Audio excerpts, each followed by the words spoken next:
One Piece é gigante, não tem como negar isso, e claro que empresas achariam um jeito de fazer mais dinheiro com a franquia. Mas se o conteúdo for de qualidade, que mal tem, não é? Exatamente por isso, muitos estavam preocupados com live action, afinal, One Piece é algo difícil de se adaptar. Então, o medo de parte da fandom era genuíno e válido. Depois de assistir a série toda, finalmente posso fazer a minha análise, e já te adianto, me impressionou positivamente. Teremos duas partes nesse vídeo aqui. Vou começar falando tudo que eu gostei da série, mas depois iremos a fundo na narrativa, em uma sessão dedicada a quem gosta de discutir sobre elementos mais profundos da escrita, tentando descobrir os prováveis intuitos do Oda na hora de criar uma cena ou um personagem e como isso foi adaptado pra série e muito mais. Vou deixar aí marcado no vídeo onde começa cada um, e vamos iniciar pelas coisas boas, e já passar rapidamente por pontos que eu não manjo muito. Achei os efeitos, figurinos, ambientes e tudo mais bem bacanas, nada me incomodou enquanto assistia. A atuação dos atores, apesar de ver alguns comentários discutindo sobre a qualidade, foi ok pra mim, não é minha área de conhecimento, então foi o suficiente. Agora, sobre a história, a série fez um bom trabalho a mostrar como cada personagem era, com cenas amarradinhas apresentando suas características e mantendo algo chamativo na tela acontecendo a quase todo momento. Por exemplo, a apresentação do Luffy falando com a Gaivota, o que já nos mostra muito sobre sua personalidade. E também a do Zoro, que nos deu uma nova cena que já contextualizou muitas coisas sobre o personagem, e até deu umas dicas pro futuro da série, visto a menção da Baroque Works. O mesmo vale pro reforço da apresentação do Zoro que rola no bar, e como isso se conecta ao Luffy se interessar por ele, como relaciona o Helmeppo na trama e também os demais presentes. Em geral, fiquei bem feliz com o primeiro episódio, que além de tudo, traz alguns elementos mais sutis de desenvolvimento, como Luffy, Zoro e Nami lutarem se atrapalhando, e depois conseguir trabalhar em grupo. Pra mim, o primeiro episódio foi o melhor. O episódio 5 talvez tenha o mesmo nível de qualidade na minha visão, devido à forma que ele entrelaça e trabalha a apresentação do Sanji e outros elementos secundários da trama, como Garp, Mihawk e coisas do tipo. Então, dá pra ver que tivemos carinho com a produção do roteiro da série. Mesmo que boa parte dos momentos emocionantes da história original não tenham tanto impacto para algumas pessoas, e vamos discutir isso na parte mais profunda da análise daqui a pouco, tudo foi ok. Talvez a maior surpresa que eu tive foi com o núcleo do Garp, e especificamente o Helmeppo, que se tornou o meu babaca preferido. Não se engane, ele é um babaca, mas muito bem escrito. E as interações do trio foram muito satisfatórias. Apesar do Garp dar uma vacilada às vezes, tipo a cena dele quebrando o escritório, que eu achei terrível. A troca constante de núcleos foi feita de forma competente na minha visão. Dava pra entender por que aconteciam, mas senti que muitas vezes foram uma forma de tapar buraco, devido aos 8 episódios criarem alguns problemas na hora de conectar as cenas. Novamente, a razão de todas essas críticas estarão mais na frente no vídeo. Outra coisa que gostei muito foi a comédia. Sinceramente, achei melhor do que no mangá. Eu não tinha rido de quase nada no início da obra, mas a série me tirou boas risadas pontuais. O Luffy batendo no sino, caindo na mesa, falando que é um pirata no jantar, chamando o Bug de boguinha. Ou o próprio Bug socando a mão no vidro e se machucando, sendo bem bobão enquanto é uma cabeça voadora e por aí vai. Os Chapéus de Palha mudaram um pouco de sua versão original, e nas modificações pela mudança de mídia, acho que acertaram, mas algumas trocas de personalidade e essência de personagem me incomodaram. Não por serem diferentes do original, mas sim por diminuir a qualidade de alguns episódios. Mas dentro da nova proposta de cada um, todos foram competentes. Um destaque especial vai pro Sanji, que foi o personagem principal que mais brilhou na minha opinião, em todos os aspectos, principalmente os narrativos. Talvez em geral só perde pro Luffy, mas ainda assim acho que o Sanji foi o mais constante em relação à qualidade. Sua apresentação no Baratie foi incrível, assim como suas interações e falas. Até a briguinha com o Zoro, coisa que eu acho um saco no mangá, aqui ficou melhor boa parte do tempo. Inclusive seu passado pra mim foi o que teve mais destaque e a melhor adaptação, mantendo a qualidade incrível que já tinha no mangá. Vale até falar do Zeff, que ficou simplesmente incrível, tanto a caracterização visual dele quanto o ator, quanto as cenas dele na série. E a conversa dele com o Garp foi talvez o momento mais profundo do live action. O que eu quero dizer com isso? A série foi por uma abordagem bem direta e superficial, pro público não deixar passar nenhuma informação. Isso não é bom nem ruim, é uma abordagem mais pop e segura. Porém, quando há uma entrega assim, não temos espaço para nos aprofundarmos em significados, simbolismos, abstrações e tudo mais. É por isso que existem tantos vídeos analisando One Piece e outras grandes obras, porque existe muita coisa além da superfície. Pra mim, o único momento que teve coragem de ser indireto foi a conversa do Zeff com Garp. Eles começam falando sobre vinhos, e então whisky. Mas o que estavam se referindo ali era sobre a antiga geração, que agora está colhendo os frutos do passado, no caso a safra do vinho, que já envelheceu o suficiente e é boa exatamente por causa disso. E esses vinhos, se não forem consumidos na hora certa, podem acabar estragando, assim como a geração passada, que se não souber a hora certa de sair, vai acabar se ferrando. E Garp diz então que é melhor beber whisky, que não tem data de validade, mostrando como acha que ele é diferente e não acredita que a nova geração tenha condição de enfrentar os mesmos perigos que ele enfrentou. Além disso, eles também falam rapidamente sobre justiça, liberdade, o chamado individual de cada um e muito mais, o que cria um contexto legal sobre os ideais simbólicos do mangá de One Piece. Eu gostaria que a série fosse recheada dessas coisas, igual outras séries que vão além, mas talvez isso seja pedir muito de um live action que teve que adaptar quase 100 capítulos em 8 episódios. De qualquer forma, não é que a cena seja super especial. Ela é muito boa, inclusive pela atuação dos atores, em especial o Zeph, mas comparado com o resto do live action, ela se destaca bem. Em geral, achei tudo bem competente. Para um live action, realmente surpreendeu, e com certeza foi uma adição positiva à franquia de One Piece. Imagino que vai abrir portas para muitas pessoas lerem a história original. Como série, sem ser uma adaptação, foi divertida, mas não acho que passe disso. Por mais que o mangá também seja divertido, existem elementos que o Oda trabalha de forma incrível, que acabaram se perdendo. Porém, isso não tira o mérito de superação do desafio que foi esse live action, e com certeza só vai melhorar daqui pra frente, visto que todos os envolvidos irão colher o feedback, e mais financiamento será obtido para realizar uma segunda temporada ainda melhor. Ou você acha que a segunda temporada terá mais problemas ainda pelo fato da história ficar gradativamente mais complexa? Me diz aí nos comentários, aproveita para dar like no vídeo e se inscrever no canal. Aqui toda semana tem vídeos de animes e mangás, incluindo One Piece.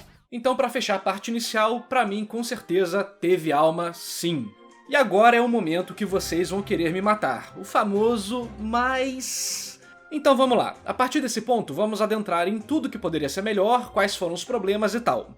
Isso não será feito para menosprezar a série, de forma alguma, mas sim para tentarmos aprender e entender como decisões são tomadas em projetos apertados como esse, e exercitar nossa mente, beleza? Aqui acho que a primeira coisa que quase todos podem concordar é que a série deveria ter no mínimo 10 episódios. Com 8 deu pra ser funcional, mas com 10 talvez fosse incrível. A velocidade do live action acabou atrapalhando alguns momentos emocionantes, assim como a contextualização de certas cenas e propostas importantes do original. Óbvio, não foi só isso, os 10 episódios. Algumas coisas rolaram também por certas decisões em como tratar certos personagens, então vamos lá, analisar tudo isso. Começando com os personagens. Eu gostei muito do Luffy, não achei que iria curtir tanto assim. Realmente dei risadas com ele e senti o Luffy em alguns momentos. Porém, em outros, pareceu que estavam tentando dar uma forçadinha na barra. Um exemplo é ele subindo na mesa durante o jantar com a Kaia para fazer um discurso. Ok, o Luffy original e esse são personagens diferentes, mas essa versão também não teve nenhuma justificativa narrativa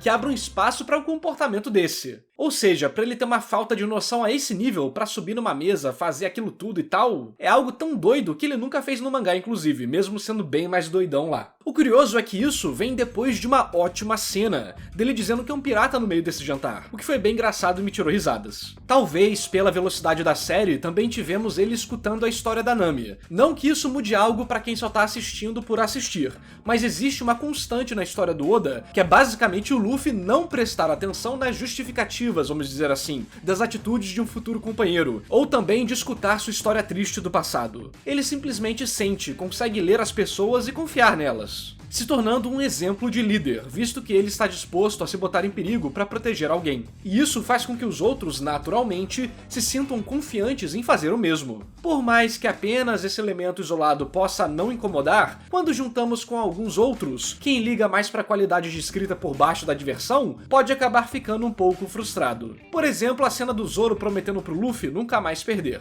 Agora é uma parte que vou ter que comparar diretamente com o mangá, mas não para ver se tá igual ou não, mas sim para entender o que o autor quis fazer e como ele fez isso.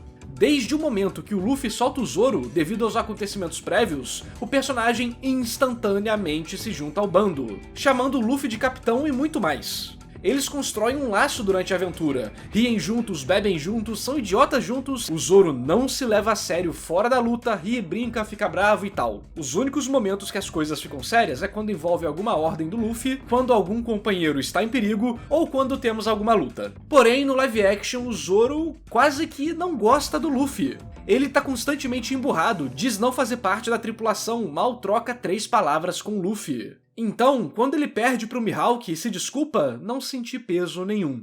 Afinal, o cara nem parecia querer estar ali. Inclusive, o Zoro menospreza o Luffy em alguns momentos. Tipo essa cena aqui, quando eles vão comprar navios, onde ele, pra todos os efeitos, só concorda com a Nami que o Luffy é um burro. Mas não de uma forma amigável, e sim algo mais pra tipo, nossa, esse cara é um merda, um incômodo, um peso. Se você duvida do que eu tô falando, assiste a cena de novo. Se quiser, até leia os primeiros capítulos do mangá e veja a diferença do personagem. Como ele é muito mais brincalhão e 100% brother do Luffy desde o início. Apesar da cena em si ter sido prejudicada pelo ritmo frenético da série, o Zoro ser emburradão, basicamente o Virgil do Devil May Cry, foi um fator pesado nisso. Isso não significa que o Zoro malvadão seja necessariamente ruim. Igual falei no início do vídeo, dentro da nova ideia foi tudo ok, não tem nenhum momento ofensivamente ruim nem nada. Mas essa decisão acabou colidindo de frente com a importância de um momento que foi costurado no mangá, levando em consideração outros aspectos. Aspectos esses que a série não adaptou. O tempo da interação dos personagens, como eles eram amigos e tal. Possivelmente será por isso que algumas pessoas acharão a cena fraca. Uma curiosidade é que eu vi muitas pessoas da comunidade de One Piece falando que o Zoro sempre foi emburradão assim, o que não é verdade, gente. Vocês estão confundindo ele com uma caricatura criada após time skip. Tudo bem você gostar dele, não tem problema. O problema aqui é retroativamente dar uma característica pro personagem que ele nunca teve e falar como se isso fosse verdade. Na real, essa abordagem de farpadinhas Marvel, de ninguém se gostar ali e só no final virarem amigos, atrapalhou outra personagem na minha visão, que foi a Nami. Novamente, dentro da nova ideia, ela funciona boa parte do tempo. No primeiro episódio, especificamente, achei ela incrível. Mas no 3 e no 4, pra mim ela ficou insuportável. Parece que ela baixou o Twitter na alma dela. Novamente, voltando pra cena de compra do navio. Olha como ela age com o Luffy. Okay, pitch that to the salesman. I'm sure that'll win him over. Tudo bem, são personagens diferentes, mas os escritores acabaram colocando ela constantemente como uma fonte de técnicas de antipatia. Ela menospreza o Luffy, é arrogante com ele, é incrivelmente babaca com a Kaia e tudo mais. O mesmo que rolou com o Zoro ocorre com a Nami aqui. A Nami do mangá e essa são diferentes, mas é importante deixar bem claro, a Nami do mangá não é arrogante assim com o Luffy, nunca menospreza ele também. E quando ela xinga ele é mais por perder a paciência com a inocência, mas de nenhuma forma ela enxerga o Luffy como menos. Ela enxerga ele como um doido? Enxerga. Mas não é retratado da forma negativa que rolou aqui. Então é importante a gente não mudar o passado ou uma história pra justificar uma opinião nossa. Beleza você gostar, eu acho que ela funcionou muito bem no primeiro episódio. Mas é errado falar que ela e o Zoro eram assim no início do mangá. Pelo menos na série os caras tiveram um bom senso de dar algum nível de redenção pra ela durante a história. Principalmente depois de um dos momentos mais graves, tipo ela sendo babaca com a Kaia. Então ela vai lá e devolve as coisas. Se ela não tivesse feito isso, eu posso garantir que até você que gostou dela não ia gostar. E eu achei que teve uma oportunidade perdida nesse ponto da história com a Nami, que é quando começam aqueles vários diálogos dela ter raiva dos ricos. Talvez tenha sido a sequência de conversa mais fraca do live action inteiro. Lembra do que eu falei sobre camadas e como o diálogo do Zeff e do Garp foi bom? Então, aqui é o contrário. E é uma pena, pois tinha espaço. Ela poderia falar de como quem tem ganância nunca para e quer cada vez mais. Isso seria muito mais temático com o drama que ela vive com Arlong, e prepararia bem o futuro de forma inteligente e indireta. Algumas correções simples também valem pra ela ser arrogante com Luffy. No cais, ao invés de ter a cena dela sendo hashtag irônica, ela poderia mandar um Luffy não se compra um barco com sonhos, e sim com dinheiro, coisa que não temos. Isso foi só um exemplo, se quiser dê outros aí nos comentários. A cena teria o mesmo resultado, visto que a possível subtrama de roubar um barco que eles mencionam ali é completamente abandonada, e fica literalmente apenas na frase. Infelizmente, essa troca de conversa só serviu pra Nami e pro Zoro serem babacas com Luffy de graça. Claro, nada disso significa que você tá errado em gostar da nova versão. Como falei, estamos indo a fundo pra entender as mudanças e se elas foram mais ou menos elegantes em relação ao que poderiam ser. Eu mesmo gostei do Helmap e do Kobe, mas vi gente falando que ficou bem cansada com o núcleo deles. Porém, eu me diverti pacas. Na real, era o que eu mais estava interessado em assistir. Não existe uma forma absoluta de determinar gostos, qualidades e tudo mais. O que posso fazer aqui é tentar explicar o que acontece. Assim, quem sabe, você entende porque gostou ou não de algo. Eu entendo que o Zoro e a Nami ficaram mais afastados no início para vermos melhor o contraste no futuro, mas isso não é desculpa para vacilar em certos momentos, entendem? Esses elementos poderiam ser atingidos com o Zoro interagindo em alguns momentos-chave com o Luffy e a Nami se afastando sem ser tão chata. Pelo menos trabalharam bem ela no final do Baratie, onde ela volta pra ver a luta do Zoro e também a forma que ela salva o Luffy indiretamente. Então não foi de todo ruim, mas sinto que a ânsia de ser mais vingadores da vida atrapalhou um pouco na hora de deixar os personagens atingirem o nível alto que eles poderiam. Felizmente não senti que isso rolou com Luffy, Usopp e Sanji. Não tenho nada pra reclamar deles como personagens. Só que infelizmente o arco do Usopp no live action não deixou ele brilhar o suficiente. Por mais que seja um arco que em todas as mídias é debatido se é bom ou ruim, ele tem uma estrutura originalmente que serve para um propósito bem específico. Fazer o Usopp enfrentar seus medos, diversos deles, inclusive entrar em batalha. E no processo ele também enfrenta a rejeição da vila, sua solidão, suas mentiras e tudo mais, se superando e sendo relevante para derrotar o Kuro e sua tripulação. No live action, os 2 episódios acabaram se focando em outros elementos, fazendo o grande momento do Usopp superar seus medos ser só ele sentar no quarto da Kaia e depois ele não faz nada. Pô, não foi legal. Ah, ele joga um negocinho e o Kuro pega com a mão e sei que e tal, pelo amor de Deus. Acabou que nesses episódios quem brilhou mais foi o Zoro. Não só tivemos seu flashback, como também uma luta muito boa. Por mais que os momentos em si tenham sido ok, senti que foi uma baita sacanagem com o Usopp. Entendo que existem limitações de tempo de produção e tal, mas acho que era um elemento relevante para se atentarem, visto que ele ficou bem deslocado do grupo. Nem seu sonho de ser pirata foi destacado. No fim, na internet rolou até um meme do "como assim o Usopp vai abandonar a namoradinha rica?" E foi confirmado ainda com um beijo, pra ser pirata. Claro, no mangá não temos o beijo, mas mesmo que tivéssemos, o autor deixou bem claro o intuito do personagem, seus dramas, medos, sonhos e tudo mais.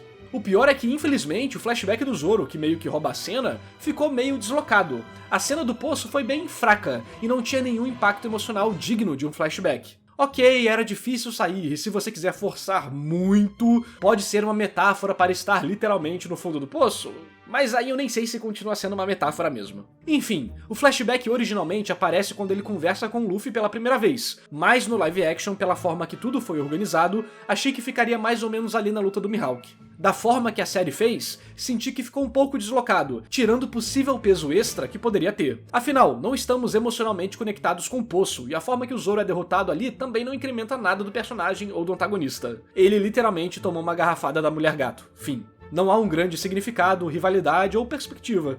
Tudo bem que no mangá também não tem, é ele lá preso na madeira, e talvez tentaram encontrar alguma cena parecida para reproduzir isso na série. Mas tem uma diferença crucial entre as duas versões, que é o ritmo da história e o quanto ela decide se aprofundar nisso. O flashback do Zoro no mangá são umas 3 páginas, é vapt-vupt, tudo em um momento de leitura só. No live action, o poço vai e volta quando é necessário para ajustar a tensão do episódio e reorganizar o ritmo dos núcleos. Aqui eu nem vou entrar em problemas mais lógicos, como por que não garantiram a morte do Zoro cortando a garganta dele? Ou por que eles vão embora tão tranquilos da vila, sendo que o Kuro tá vivo e nada impedia ele de voltar, matar a Kaia e completar seu plano? São coisas naturais de história, ainda mais quando são bem inocentes assim, ou que pelo menos estão em um momento mais contos de fadas, por assim dizer, que é basicamente uma das estéticas escolhidas para esse arco. Só ver os personagens, o tema do Usopp e tal.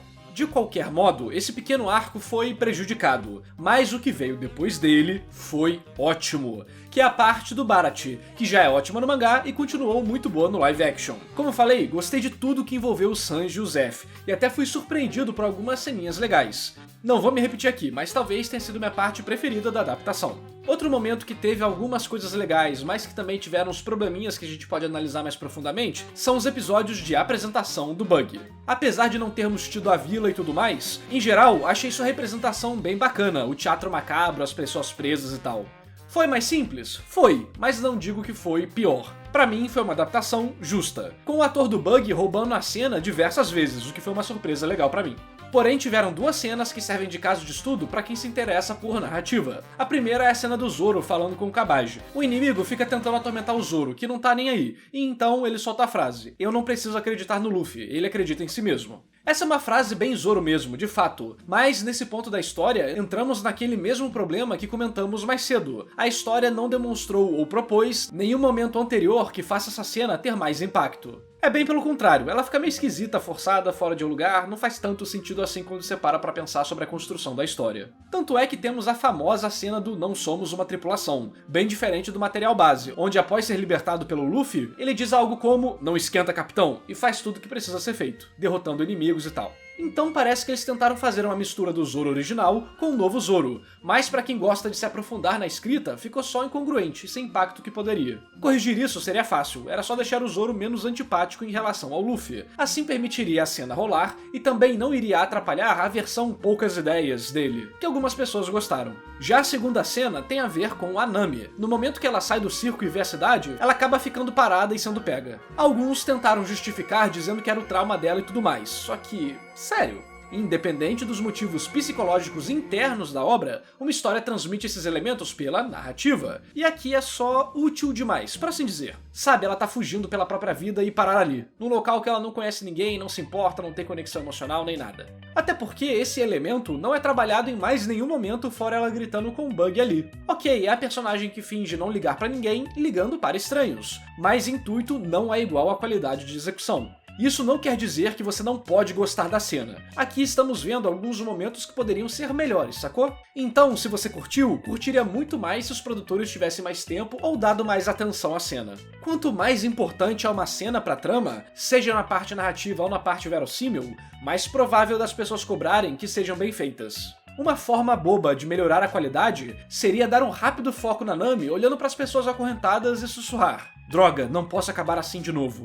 Seria uma conexão legal com o fato dela também ter sido acorrentada no live action. E também justificaria melhor o momento do trauma. Algo como ela perceber que aquele também era o destino de sua vila. Mesmo com tudo isso, só parar e olhar eu acho uma forma fraca de transmitir emoção. Talvez ela correndo, olhando e chorando, e por causa disso acaba ficando mais lenta, então é pega. Talvez fosse uma forma mais dramática de conduzir tudo isso. E daria uma boa dose de empatia pela Nami na série, coisa que ela ficou sem durante boa parte do tempo. Pra mim, fora tudo isso aí que eu comentei, a menos que eu tenha esquecido algo, todos os outros elementos são pormenores, apenas isso. E não atrapalham de verdade a experiência. Acho muito injusto falar que a série ficou ruim. Deu pra sentir o carinho e cuidado na hora de fazer as coisas. Talvez tenham sido as interferências do Eiichiro Oda, talvez, mas o importante é que o produto final ficou bacana. Nunca será igual ao mangá, mas não precisa. O que precisa é ser bom. E pra um live action, na minha opinião, foi sim. É um exemplo a ser seguido, e estou curioso para ver como outros momentos da história serão adaptados. Afinal, até preferi algumas coisas da série do que no mangá.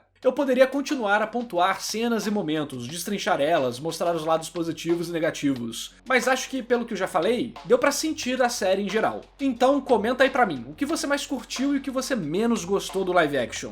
Aproveita para dar like no vídeo e se inscrever no canal. Toda semana temos vídeos falando de animes e mangás, inclusive de One Piece. Apoiadores viram esse vídeo antecipadamente. A partir de R$5 você tem acesso a vários benefícios. Tipo esse, lives exclusivas, área VIP no Discord e muito mais. Todos os links para o apoio estarão na descrição e comentário fixado. E esse vídeo só foi possível graças à lenda do canal, Overhaul Engenharia de Manutenção. E aos heróis Aleph Santos, Aleph Beles, André Luiz Melo, Cindy Avelino, Felipe Kurama, João Pedro Coelho, Leonardo de Brito Correia, Leonardo Pagan, Matheus Felipe, Supernova Games e a todos que apoiam o meu trabalho. Obrigado por assistir e até o próximo vídeo.